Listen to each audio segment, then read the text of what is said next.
This is The Creatives. My name is Herb White. BNS Productions, Charlotte's only African American repertory theater company, is 10 years old. And to kick off its 10th season, The Piano Lesson, a classic by August Wilson, will be performed February 1st through the 4th at Central Piedmont Community College, the Parr Center. I had a chance to talk to Rory Sheriff, the founder of BNS Productions, about turning 10, the past, the present, and the future.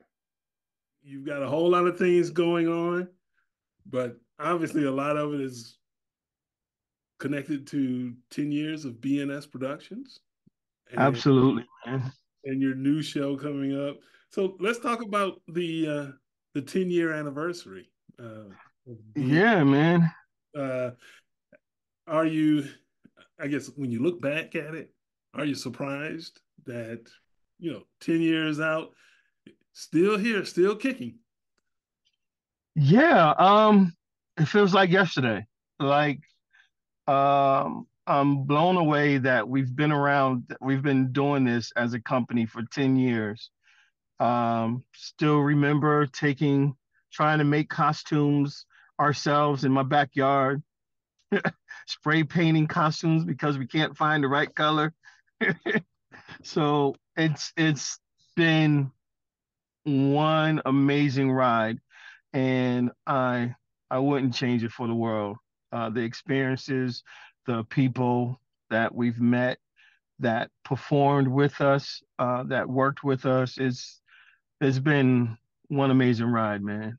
So When you look at it from that lens of 10 years and going from literally homemade as in costumes to today, um, was there ever a point where things got to be such that it was like, you know what, I don't think we're going to make it here? Or does that give you even more incentive to keep going? um, I never consider quitting. It never, if it would cross my mind, I just push that thing right out of the way. I never consider giving up.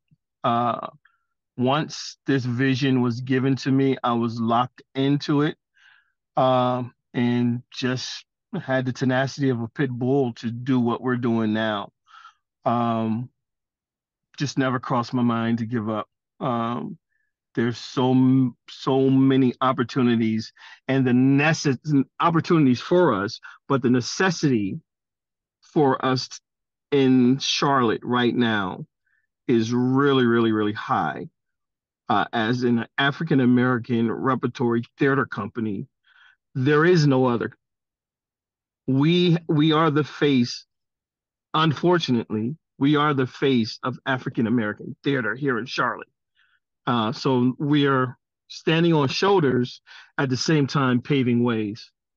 So How much of a grind was it when you're talking about being the only repertory theater that's black owned, black led?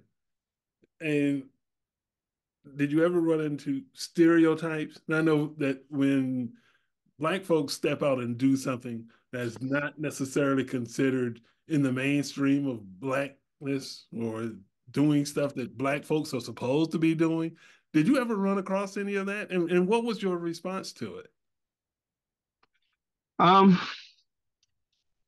so I don't know if we ran into stereotypes, um because of who I am, staying true to what black art and black theater and black excellence should look like.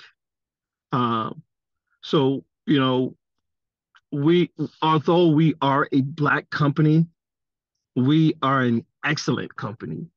So if we just remove black for just a moment, we can compete with any theater company, side by side. Uh, but the the fortunate or unfortunate, we are an African American theater company.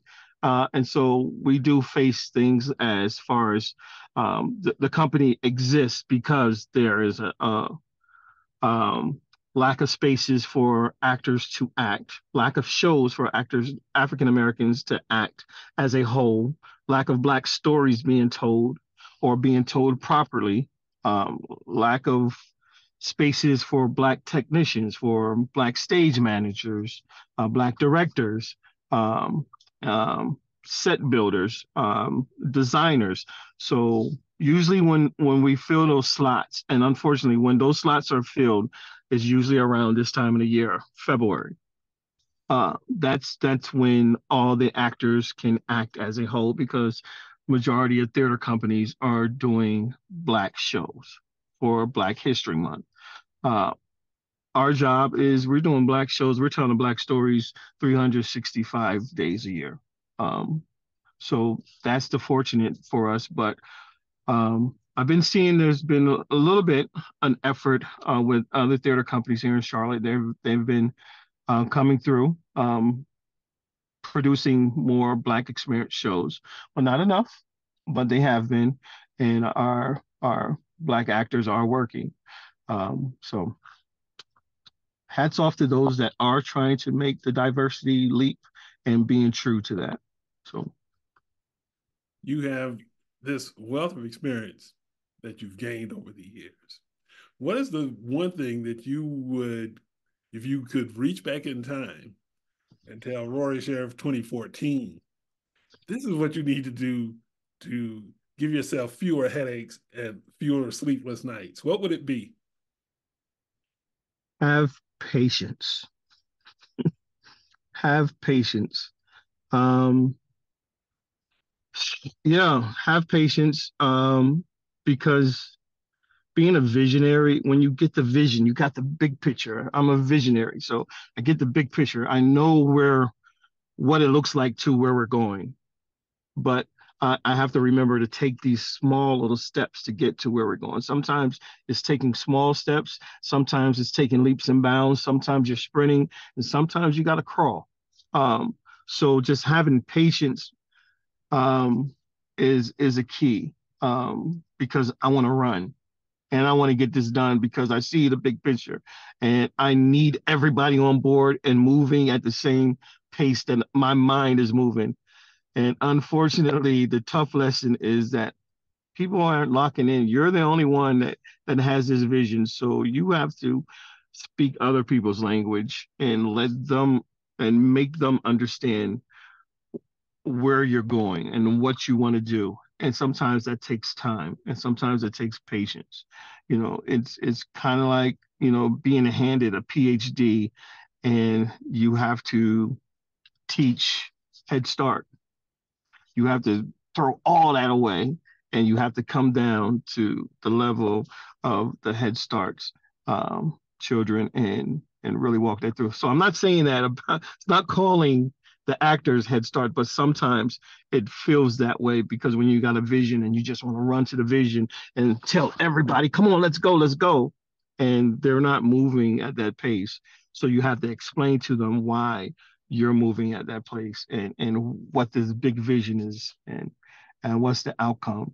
And even to this day, sometimes it doesn't come off clear. It doesn't work. So it sounds like pace and patience, but keep it oh moving. yeah, but keep it moving, and you gotta understand. And I understand that some folks just aren't coming. They may show up, but they're just not coming, and you got to be okay with leaving them right there where they are. Yeah, and let's shift gears a little bit to your next production, the Piano Lesson by August Wilson. Everybody Yes. who's ever dealt with you in any kind of space, any kind of capacity, knows you're a huge August Wilson fan. So, Yes. talk about this production and why this one to kick off the season, to kick off a new year. So this particular piece, the Piano Lesson, was my first introduction to August Wilson back in the 90s. It was my first introduction to it, and I fell in love with August Wilson. I was like, whoa, he's from Pittsburgh. I'm from Reading, Pennsylvania, so just outside of Philly and not far from Pittsburgh. So I'm like, whoa, this guy's from Pittsburgh, and it really opened me up because as I'm a writer as well. So I love the stories, and then I dove into his other scripts and was like, yeah, I'm locked into this. So this was my very first piece that I saw on stage. So I've been producing August Wilson plays over the last 6 years, but I never directed. Um, so this was an opportunity for me to direct an August Wilson piece and produce. Uh, and I thought it would be fun. It would be special that this was my first August Wilson piece that I saw on stage. Why wouldn't this be my first piece that I directed? So, uh, How much of, and I know there is a difference between producing and directing when it comes to cinema. Is it the same for the stage? And what makes one more challenging than the other, if that is the case? yes, is definitely the same cinema. Producing basically is the person who pays for everything. He pays for everything and everyone. Just to sum it up, and directing is the person who's really in charge of directing the piece to make sure that all the moving parts are moving in the right places, in the right direction, and the acting is up to par, the movements, and he or she is responsible for, you know, talking to the set designers, the costumers, stage managers. That is the person who's in charge of all the tech and actors as well. So the director definitely oversees the piece. The producer pays the director to oversee the piece, basically, and trusts the director to put the right people in place. Which is toughest, paying the bills or making sure everybody hits their marks? Yeah. Uh, uh, depends. Depends on ticket sales. Depends on ticket sales. It definitely depends on the ticket sales. So, but I think um, directing directing is more of an art. It is definitely an art to it, um, because you're painting a picture with actors and you're bringing these words on paper to life, and you're allowing, or ushering the the actors, from changing into just actors and transitioning into these characters. So you're watching that whole process and you're directing it on a way. You're green lighting, say, yes, that's good. No, that's not. Let's try this. Let's go with this. Let's not. Okay, I need you to come through the door stage left, and I need you to go upstage. And so the director makes sure that things are believable on stage and not just in appearance, but in acting as well. So, and the goal of the director is to make sure the writer is to make the writer proud. So, Now, in terms of this cast, in over 10 years, obviously you've touched a lot of careers. You've gotten careers off the ground from people who have no experience to people who've been around the theater. Uh, but in this production, you've got a first timer who is not someone who has absolutely no name in the Charlotte community, in Tone X, who is a radio personality and has been around for a while. Um, why cast him in this particular production? And what is it that he brings to the show that you thought this was going to be good when you hired him?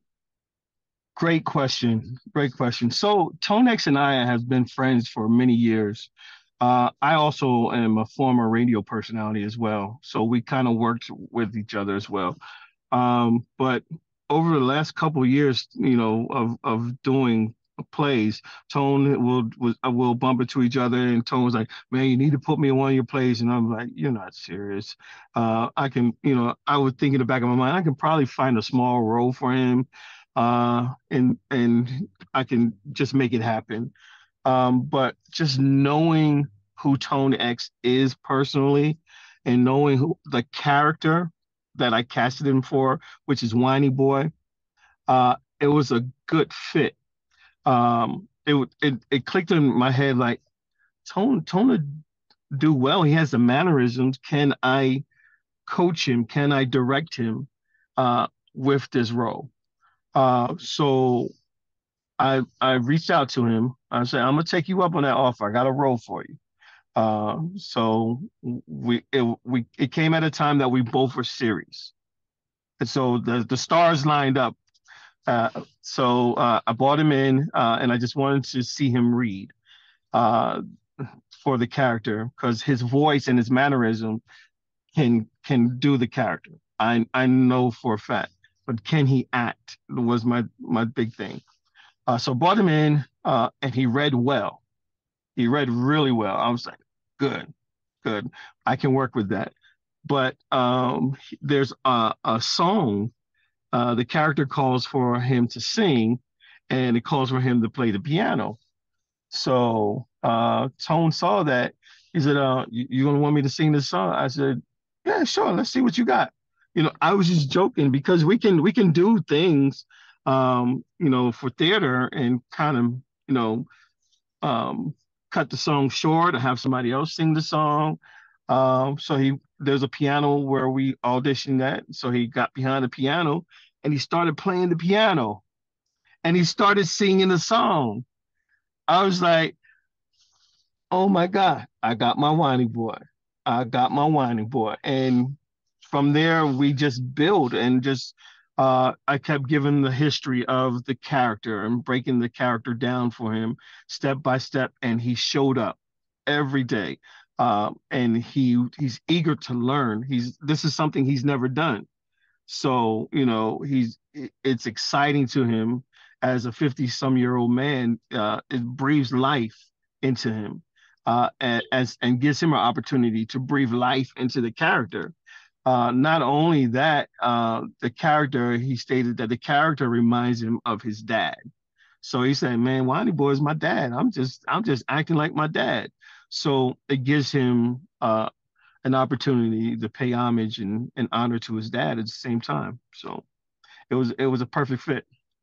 Were which were you more surprised by, his piano playing or his actual singing voice?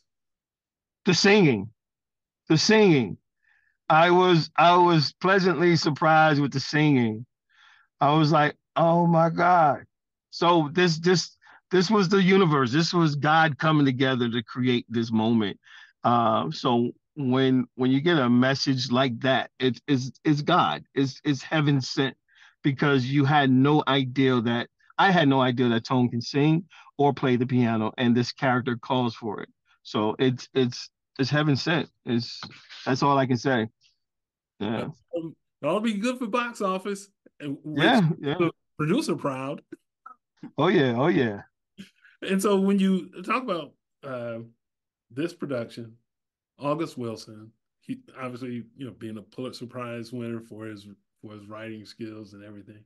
Um, what is it when you look at this and you have this cast and even a first timer like Tone X that everybody knows, when you pull this together, when you pick shows, are you looking for the standards, like an August Wilson, or are you or are you always open to writing new stuff or creating new things on your own? How fine is that line for you when you think about putting together a program? It's all of the above. It's all of the above. It goes into choosing my season as artistic director. Um, so you can definitely count on an August Wilson piece being in our season for the next 4 years because we're doing all 10 of his plays. of the August Wilson Century Cycle. Um, we're doing all 10 of them. So this is our sixth piece that we're doing. So we have four more to go. Um, so guarantee August Wilson piece will be in our season for the next 4 years. And then, so as a playwright, I have my own works. So um, some seasons, my own plays will be in there, but I know for the next 2 years, I'll have some personal works in our season. Um, so there's that. There's two shows that's already done. So we have slots for 2 to 3 other shows. So I look at what shows done in the past. I have to consider ticket sales, marketing wise. Is marketing? Can we get behind it? Can we put butts in the seats before I take those chances and just doing a play just to do a play? Is this something that's been done in Charlotte? If it was done in Charlotte, how long ago? And how well did it do? Um, or if are we introducing something that did well somewhere else as on Broadway, and we're just introducing it to Charlotte, and it's a great hook. So these are things that I take into consideration when choosing my season. That's a lot of creative energy that you have to summon for every season. Does it ever get tiring? Like, yeah, I just don't feel like writing for this period of time, or is that part of the challenge, the excitement in creating new things for the stage as opposed to doing the works of someone else? Um, I love creating. I want to walk in the footsteps and stand on the shoulders of August Wilson, Shelley Garrett, and James Baldwin, folks like that. So I love creating. I love to have something here long after I'm gone, and I want it to be good. I want 50, 60 years from now, someone that loves art and theater to produce my shows. So that is my priority. That has been my priority since we started. And just to back up, the only reason that we've done August Wilson pieces, we started doing August Wilson pieces, is because no one knew about BNS Productions, and no one were buying tickets to come see shows that they never heard of. So we had to create a show. We had to produce a show that would put butts in the seat. And that first show was Jitney. That folks would come out, and then we can introduce them. Hey, we're BNS Productions. We're a newer theater company. This is what we do. And we had to go into the streets, go into the community, introducing ourselves, performing for free to schools, recreation centers, senior centers, just to let the city know that we're here. So um, when it comes down to it, I would love to have seasons of my own work, but I I'm such a fan of August Wilson that it's too easy to do it. It's too easy to make a choice. And so now that you've got all the street credibility, because you've been around for 10 years, you've done Mhm. the well known, you've created your own, you've got that reputation now. What's the next 10 years going to look like, other than you're going to include some August Wilson in there for 4 of those years? What's the next decade of BNS Productions in your creative mind's eye? What is that going to look like, or you hope it'll look like? So on the business side, um, I really would love within the next 3 to 5 years to have our own house, our own theater house. That is the goal. So that's something that I would love to have, for us to not need to rent rehearsal space, or not to find rehearsal space. And when we get a theater, we can't, you know, rehearse in the theater until the day before. So we'll be able to rehearse our show the entire time um, of the rehearsals, and up to the time of performance. So the goal is to have to build Charlotte's first state-of-the-art theater for African American playwright stories. You know, just our African American theater, and there are very few of them in the country, to be honest. But I would love for Charlotte to have its very own. Yeah, got to think big to get big. Basically.